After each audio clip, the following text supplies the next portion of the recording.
Good evening, this is Ruben Coelho, and tonight I'm going to talk about terrorism. Terrorism has become an important phenomenon as well as a major security issue for many countries. We have the attacks of 9/11, Bali in 2002 and 2005, Madrid 2004, Russia 2004, London 2005, Mumbai 2008, Norway in 2011, and Boston in 2013. All these attacks demonstrate the continuing threat that terrorism can pose. Basically, terrorism has been used for thousands of years by many different groups.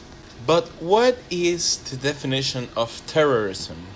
Well, there has been a multitude of definitions used for this, partially because of disagreements among commentators or analysts, and partially because some definers seek to exclude groups that they support or to include groups that they wish to denounce. Courts and police agencies require definitions that can permit prosecution and incarceration. Political leaders may have different needs and agendas. A working definition that is relatively neutral recognizes the basic fact that terrorism is a tactic used by many different kinds of groups. It includes 6 major elements. Terrorism involves the use of violence or threat of violence by an organized group to achieve political objectives.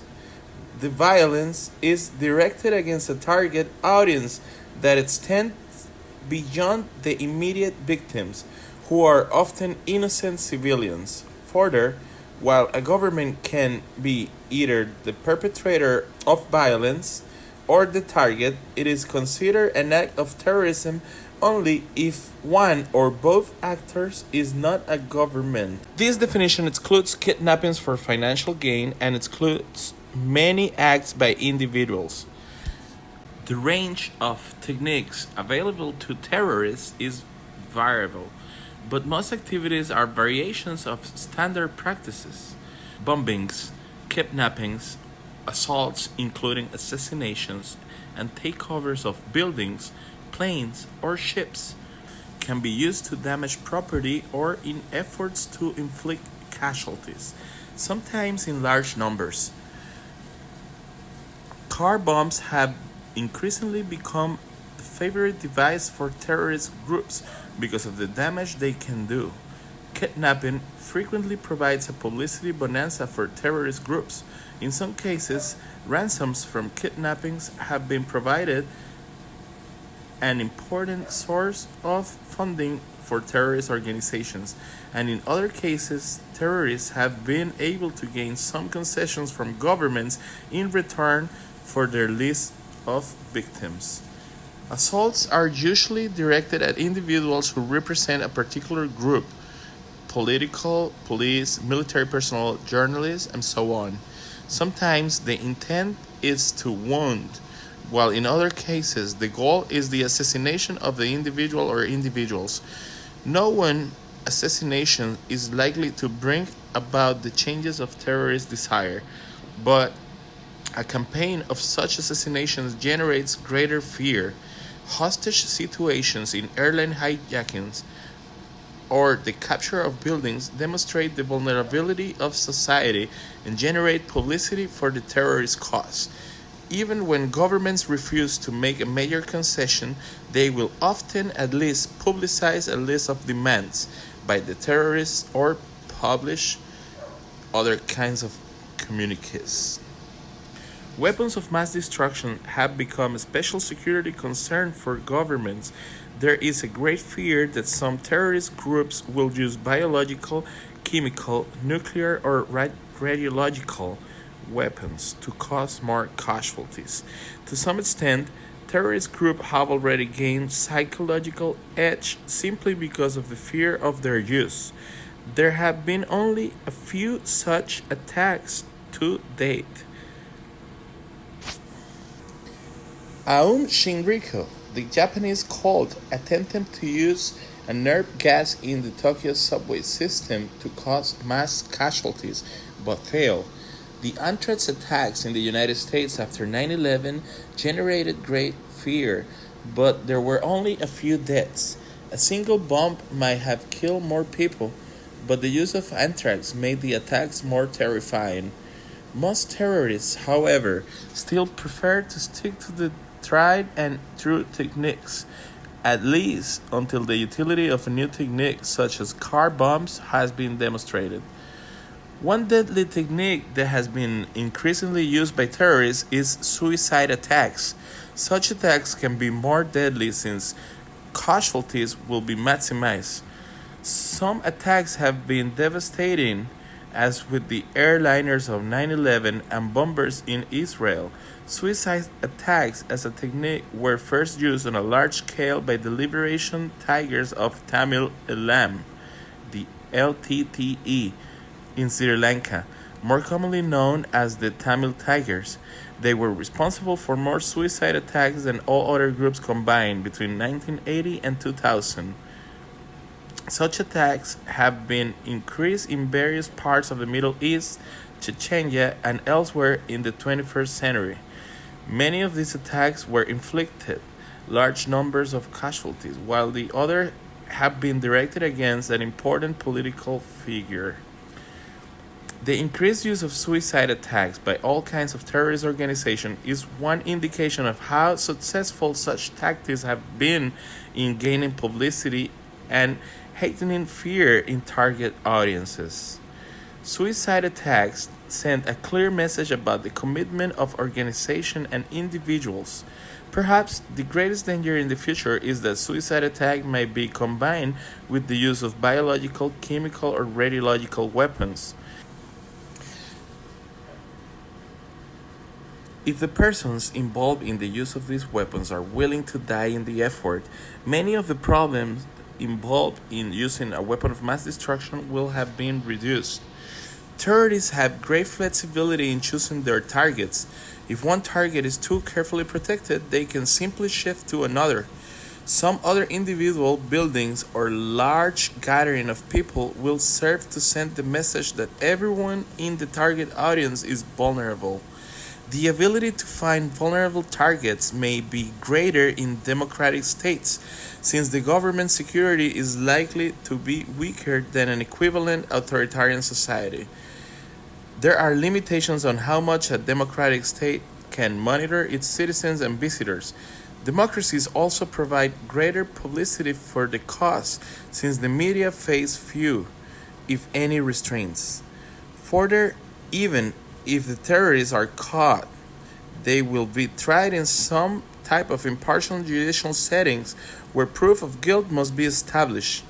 Of course, it is not only democratic countries that are vulnerable.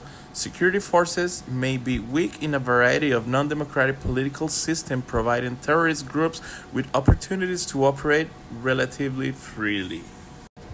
Terrorism has been widespread, and there is no single cause that explains outbreaks of this kind of violence. It is a complex phenomenon with many facets. Linked with the causes of terrorism are the motivations of the various organizations involved in the violence. These motivations can be used to categorize groups in terms of their objectives. The basic types are religious, ethnic or nationalist, and ideological. Additionally, there are groups that are more difficult to place into any particular category given the complexity of their motivations. Prevention is normally associated with the concept of terrorism as war or crime. All governments will practice prevention, repression from other terrorist perspective, seeking to arrest or eliminate those actively involved in the violence. Security forces want to attack the terrorists before they strike, or to arrest them after the attack. Clearly, whichever concept of violent terrorism is chosen helps to determine the security policies. The word conceptualization, for example, permits a stronger preemptive response. In actual fact, however, the military and police functions do not have a precise dividing line. Police forces dealing with dangerous criminals, may shoot first and ask questions later.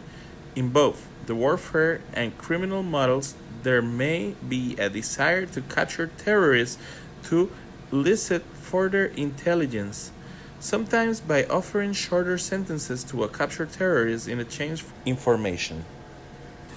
Informers inside the terrorist groups can be key assets for the security forces for gathering intelligence.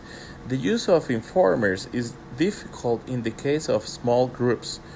They are usually too cohesive for effective infiltration. Larger organizations are easier to penetrate and thus gain information, but it is unlikely that all the operations of larger groups can be stopped by intelligence gathering except with the passage of time. Similarly, loose network groups such as Al-Qaeda and right-wing extremist groups in the United States and Europe are difficult to dismantle because of any single intelligence coup. Although actions based on a successful intelligence gathering can weaken them, as was the case with the raid on bin Laden's compound in Pakistan. Greater physical security measures are another perspective option that has merit. Not every possible target can be protected, of course, but key installations, including potential sources of materials for weapons of mass destruction, can be secured. In other cases, security can be exchanged for many potential targets.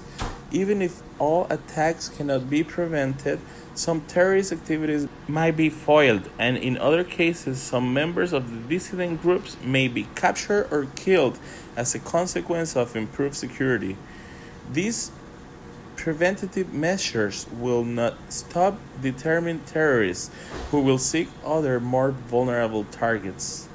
Increased security, of course, will mean increased cost, and the money spent on physical security and target handling is not available elsewhere in the economy, which could result in important loss of economic opportunities. It is undeniable that terrorism will remain a major security threat for many years to come. The ethnic, religious, and ideological disputes have fueled terrorism in the past will not disappear. While ideological terrorism has declined in the end of communism, it has not disappeared as right-wing groups and fewer leftist groups continue to operate. Ethnically and religiously inspired terrorism remains very important. Groups that cannot attain their goals through the electoral process or government takeovers will often adopt terrorism as a technique. Globalization will continue to disrupt economic, political, social, religious, and cultural systems. Weak states will be inviting targets for attacks to provide terrorists with convenient bases. Government repression will generate opposition. Connections between terrorists and criminal groups could increase. Providing security against terrorism will not be easy. There are too many targets. Terrorists have the advantage of being able to choose targets that are not defended. No one countermeasure will defeat terrorism. This is a technique that can be used by many different groups. Success against one group will not guarantee success against another.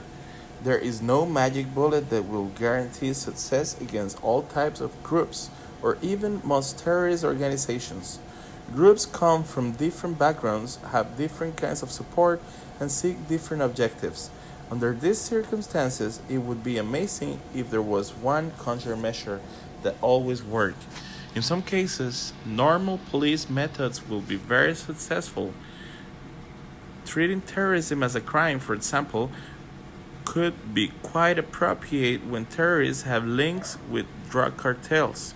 Considering terrorism as war-relevant cases where the dissident groups combine terrorism with guerrilla activities, as has been the case with the resurgent Taliban in Afghanistan or the Islamic State in Iraq and Syria, ISIS, in those countries. In other cases, there may be some value in government considering reforms as one means of weakening support for the dissidents or as a compromise to end violence. Looking at terrorism from the perspective of war crime or disease is useful for analysis and for pinpointing problems that can occur when one or the other of these particular approaches is taken. But many terrorist groups do not fit neatly into one situation. The necessary response will often be a mixture of elements involving all three and determining the appropriate means of security programs, and the response to terrorism will never be easy.